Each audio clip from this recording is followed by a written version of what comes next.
And there's so many different places we can go with that conversation about children being different, about not having a playbook.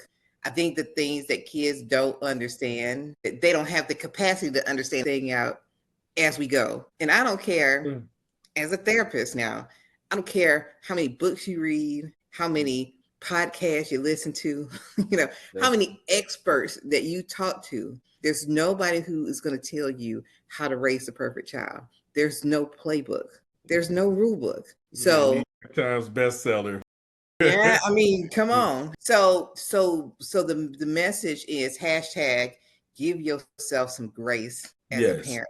Give yourself some grace for the process, because it is a beautiful, joyous process, but it is a hard, challenging, sometimes lonely, very confusing, very critical process, right?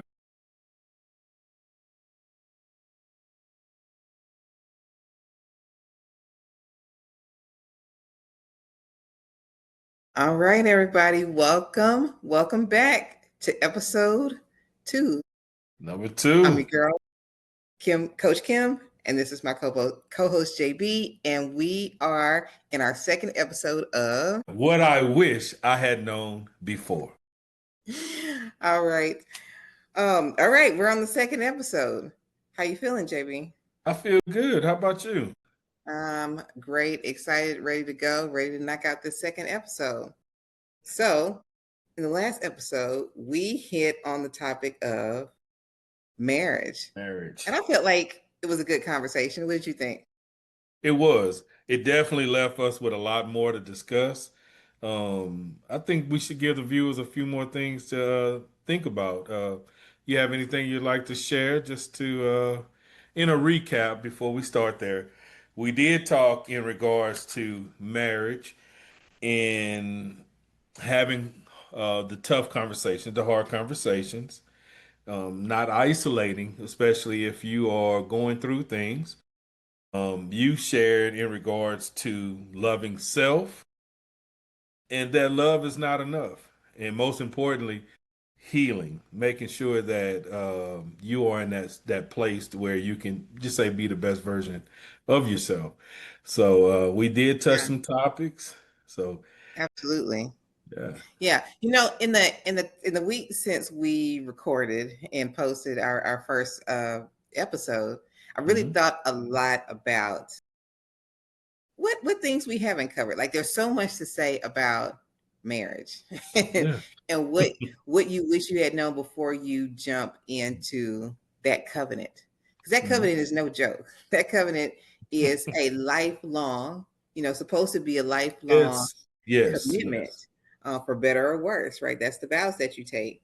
And you and I both have experience in divorce. So one thing that I wish I had known before I got married, I wish I'd known and understood the importance of community.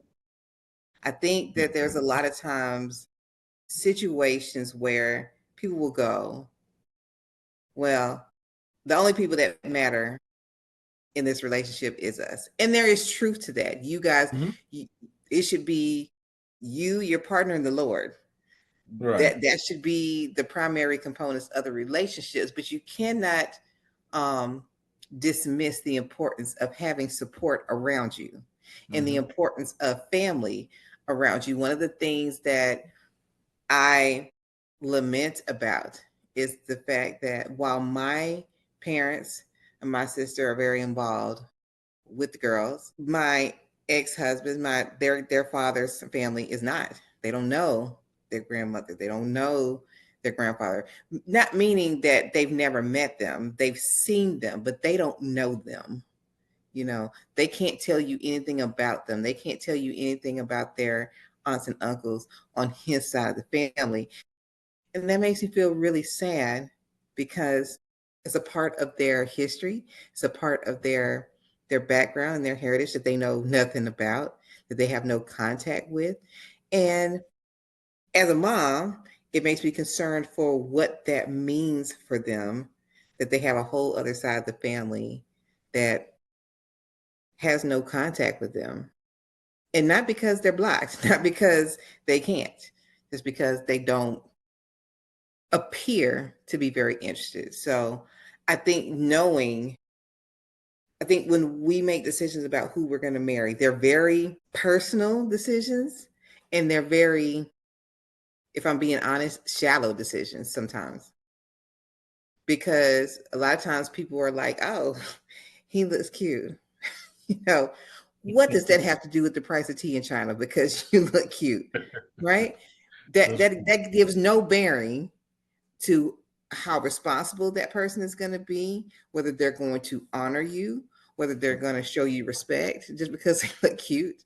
And along with that, there's something to be said about not just looking at what you think of the person that you're sitting in front across the table from, but what's their history? That's what's their background.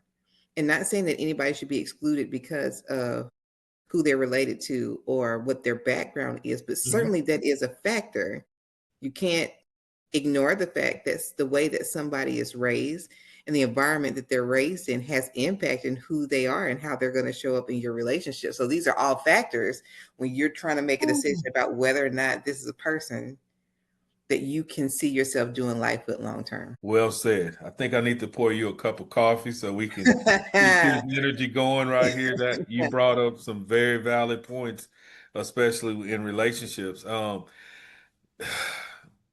alone could be a segment in regards to um, in relationships, where you just said you are learning someone or with someone, better yet, you want not only as you're investing that time with someone, you do need to see how they're going to react to things, what they're going to be doing, so that you can really make some good judgment rather Yes, than just say, informed decisions. yeah, so yeah, Yes. informed decisions. Well said.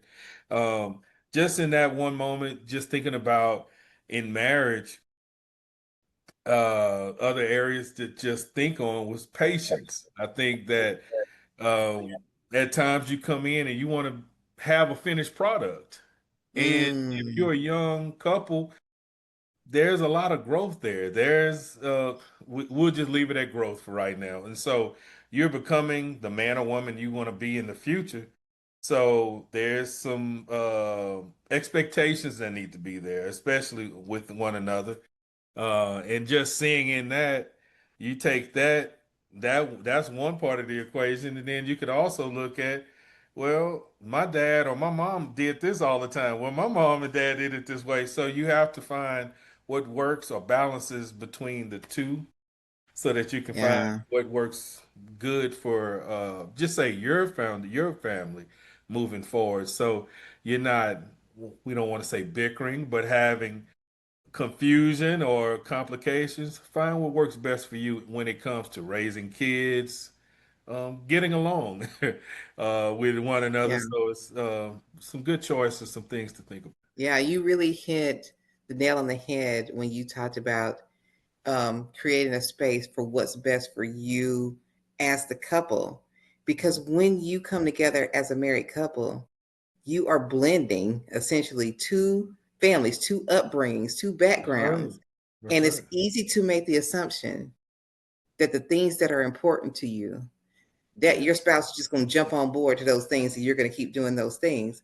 But that you're talking about a person who comes from their own line or set of traditions. So their vision, let's say we're talking about holidays, their vision for what you guys do at the holidays may be very different from your vision. You may say, That's well, right. hey, for my whole life, my family always open their Christmas presents at midnight.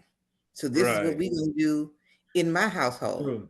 That's you true. know? True. But your spouse may be like, it is midnight and I'm tired and I need some sleep. So you gonna leave me alone and I'm gonna get these Z's. You know what I'm saying? That's right. And if this is something that's super important to you and this is something you haven't communicated, I Right. cannot express, that's a whole other episode on communication. We're gonna put a pin in that one. I like But that. if you have not communicated that this is important to you, then what happens is Mhm. that you're now sitting there with hurt feelings. Like, why doesn't this person care about me? I thought they love me, and apparently they don't because They know that this is important to me, and yet they're choosing to sleep when I'm trying to have this special moment with them. And that's not how they're seeing it at all. They could very well be saying, if you really love me, you know that I work 6 out of 7 days and I'm off this one day for this holiday and I'm tired. And if you love me, you respect the fact that I need these sleep. We can open presents at any time. Mm-hmm. Okay, right? Well Both said. Well viewpoints could be said. valid, That's right. right? And if anyone has not seen Yeah. episode 1, we touched on having the hard conversations. So as Coach just moved Yeah. into discussing communication, you have to communicate and have those hard conversations. So don't just press it down and not have don't speak on it. You have to open up and communicate. So we're just opening the. I'm telling you, before I even Absolutely. say that, do you need a Absolutely. cup of coffee? I feel like we are uh, just giving them a taste, a Man, no, tidbit I'm right good. now. Like Okay. I feel Uh, the well, juices are surging and the adrenaline is running, so I'm ready to go. In fact, I'm ready to launch into another subject, and that subject is parenthood. I want to oh know, wow, what do you wish, JB, that you knew before having children? great question. Um, what I wish I had known before, that I was going to lose my hair at a young age because of these kids. So yeah, I've had a few years to get it out of my system, but still, it's like I miss the wave Watch sometimes. out, Dad. This is what you have to look forward to. Hey, it comes with the territory. But let's see. Yeah, There's no playbook when it comes to that, and each child is different. yeah, You learn. I mean, the first child is going to be like, for many, you're going to say it's almost the experimental child, but you are learning the things we just said before, how you want to raise together, or if you're a single parent, how you're raising, yeah, what you're doing, and then each child's going to get, in time, they should be getting a better version of you as a parent, and you can continue to grow. But the parenting side, I would say definitely, there's no playbook. And as couples, staying united as a united front with kids, because kids can at times play the parents against each other. So you want to be a united front, yes, especially, again. yes, if you are just say in marriage together, they'll do it, as well as if you are divorced. So you just saying, but in any situation, you want that co-parenting or that parenting um, unit to be solid, concrete, to where you're giving the child the best chance for success. And yeah, y'all doing the best you can. Yeah, What do you yeah. feel? What's your thoughts in Well regard said. I to mean, you parenting? said a mouthful there. Yeah. Oh my gosh. First of all, like I just want to say that what you just said was amazing. And there's so many different ways, place we can go with that conversation about children being different, Mm-hmm. about not having a playbook. I think the things that kids don't understand, they don't have the capacity to understand thing out as we go. And I don't care, as a therapist now, I don't care how many books you read, how many podcasts you listen to, how That's many experts that you talk to. There's nobody who is going to tell you how to raise the perfect child. There's no playbook. There's no rule book. yeah, New So, York Times bestseller. We yeah, I mean, come on. yeah. So the message is hashtag give yourself some grace as a Yes, parent. Give that's yourself right. some grace for the process, because it is a beautiful, joyous process, but it is a Hmm. hard, challenging, sometimes lonely, very confusing, very critical process, That's right? right. There's going to be people, your kids and other outsiders, who will criticize you at every turn if you aren't solid in who you are, Hmm. in your relationship with the Lord and who He created you to be, because He did Amen. entrust you with these Yeah. kids. So you gotta, even in the moments where you have fear and worry and doubt, you got to know that the Lord does not call the equipped. He equips the call. So you are equipped. You've been given these children, so you are equipped That's to right. handle whatever it is that he is going to bring at your feet. That's right.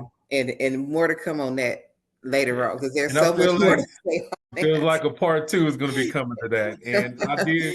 Absolutely. But to answer your question for me, the thing that I wish that I know, I wish that I knew that I should appreciate the ability to sleep, because I didn't. I'm that person, even as a kid. If I were sitting on the couch falling asleep, going, somebody said, "Kim, go to bed." I'm not asleep.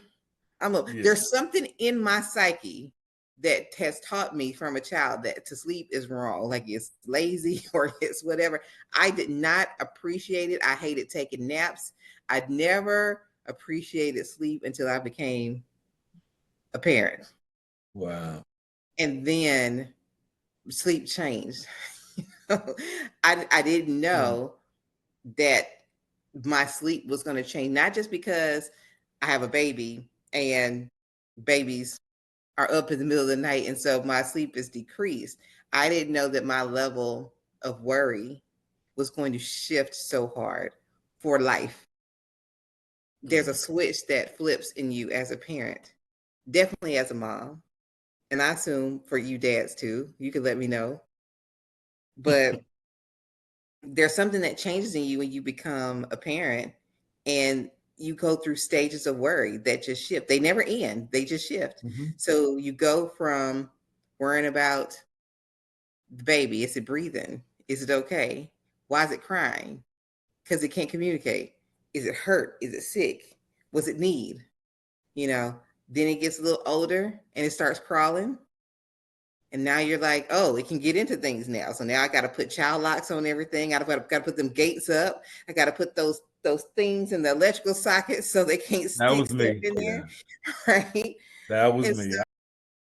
so you were the one who were sticking the things in the socket. The word I was the worry bug. I was like, and from a safety standpoint, that's my passion. And yes, those plugs, the outlets, making sure the corners of if you're a coffee table, you don't want Yep, them to bump their yep. head. You can't put bubble wrap around them so they could just run. No, you can't. You always you're Absolutely. heightened in regards to your caution on everything. So you're very alert. So I agree with you on that. Absolutely.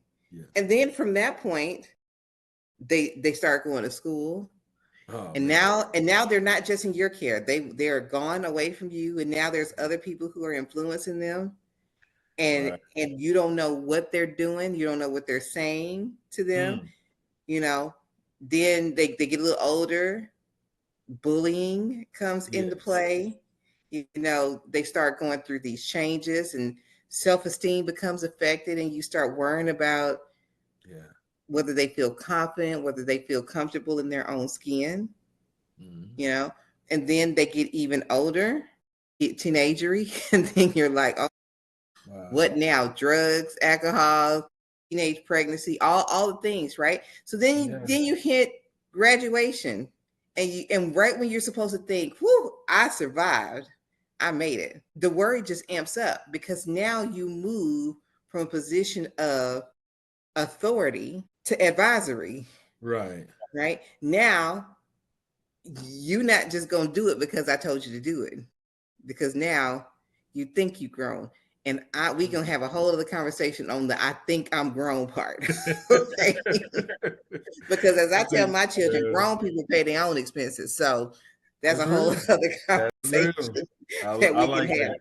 I have you to know. write that down. That's gonna be one of my new mottos. Hey. Right. But That's once real. they hit 18, Uh-huh. 18 to 21, they're like, I'm an adult and you can't tell me what to do. And to a point, you could tell them, Right. but that don't mean that they gonna follow or listen. And your level of influence is impacted by the way that you interact with that kid. So the word doesn't stop. It just shifts. And for life, you always have that level of worry about that kid. And I know, JB, you and I have had conversations about our adult level kids. So we can attest to the fact that that worry has not stopped. It has shifted. It is not the same as it is for our youngers, but it's there in real Absolutely. format. You always want to see your children succeed.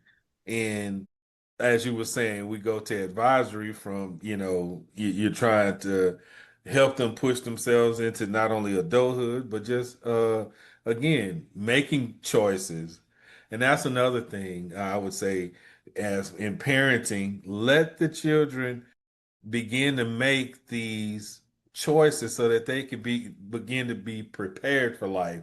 Yeah. So they're just not hearing you say, "Hey, cut those lights off. It's a light bill. It's gonna get a little too high if we keep all these lights on." Let them understand why. Let them see. And again, every household is different, but I'm just in a example. Just wanted to share. Let them understand certain things that you're dealing with as an adult, so that they can understand it. And when they come into their questions in life or things they want to do, just give them your advice and said, "I'll support whatever decision you make," so that they can begin to know certain consequences that's going to come Yeah. with it. They're not going to win every time they decide on something, so they Yeah. can turn those losses into lessons like we Ooh, did. So love it. yeah, Yes, that's amazing. And I love that you said that, because that's an important lesson for them and for us, yes, yeah, that you have the ability to turn your tribulations into triumphs, amen. your test into testimonies, you know. Yes, yes, yes, One thing I want to add to the conversation is, as parents, we're going to be very passionate about what our kids are doing because we love them.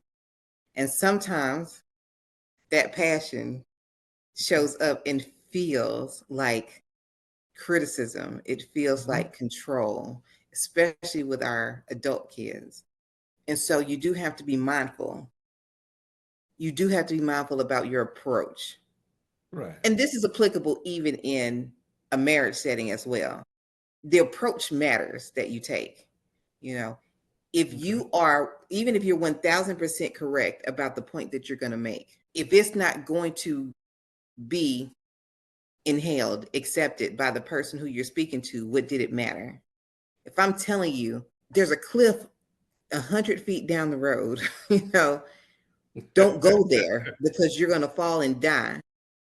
But right, I'm telling it to you in, in Spanish and you speak English, then you're not going to get the message, right, right?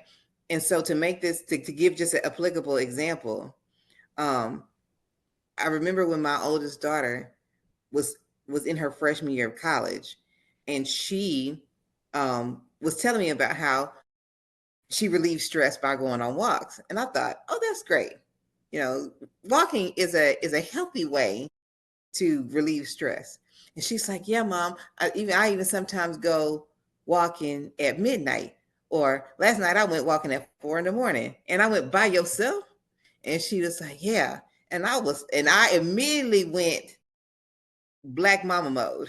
I was like, what we not finna do is mhm, go walking by ourselves at no 12 o'clock or 4 o'clock in the morning, right? Because that's not safe. Now, what I wanted to impart on her is, I need you to think about these choices that you're making, yeah, because even though you may feel comfortable right now, you got to think big picture about your surroundings. And even though her college campus is very safe, it's also very wooded, and anybody could be hiding, ready mhm, to pounce. Okay. But her response to me was, well, you can't tell me I can't go walk. And right when I was about to go full throttle on her, I had to recognize that she was right. I didn't have any control. Part of my frustration with her, other than the lack of the ability to see the big picture, was the fact that I ain't have no control over what she did. I didn't. So I had to be mindful in that moment of my response, because my response to her would be the difference between whether she let me into her life in what she's doing and what she's taking part in, or whether or not she does what she wants to do and hides or lies to me about it. Okay. And I'd rather her be open with me so we can have discussion and dialogue, even if she chooses to go a direction that is the opposite of what I would like. At least I'm a part of the conversation, as opposed to not even being able to sit at the table whatsoever. So your approach matters. 100%. And just that key, what you said, you want to have a seat at the table with them in their world so that you can help them identify, you can continue to advise. But as you Yeah. said, that's their choice in how they want to do things. But making sure that you can have that conversation with them, that's powerful. Yeah. Yeah. Well, look, I think we have covered some great Right. stuff tonight. That's right. I think that we've covered a lot of crucial information. And in fact, I invite all the watchers to, number one, if you got anything out of the podcast tonight, like the video and subscribe, and then share it with everybody else that you know. I also want to invite you guys to put comments about Yeah, what are your absolutely. best parenting advice, what worked for you, what surprised you about your journey, what things do you think could be helpful to other people who come and watch the video. and and Love and, and let's just build a community. Listen, parenting is hard. So, so it. let's get all the help that we can. Yeah, Let's be that's resources right. for everybody else while we learn from each other. That's All right. right. Thank you guys for joining tonight. I had a great time. JB, how you feel about episode number 2? I feel great. I feel like we are reaching more people, and not only that, we're in everything that we're sharing. Just loving every minute. All right, y'all. Thank you guys for watching. We love you guys. We'll see you back next week for a whole nother episode for What I Wish I Had Known Before. All right. We love you guys. See you guys next week.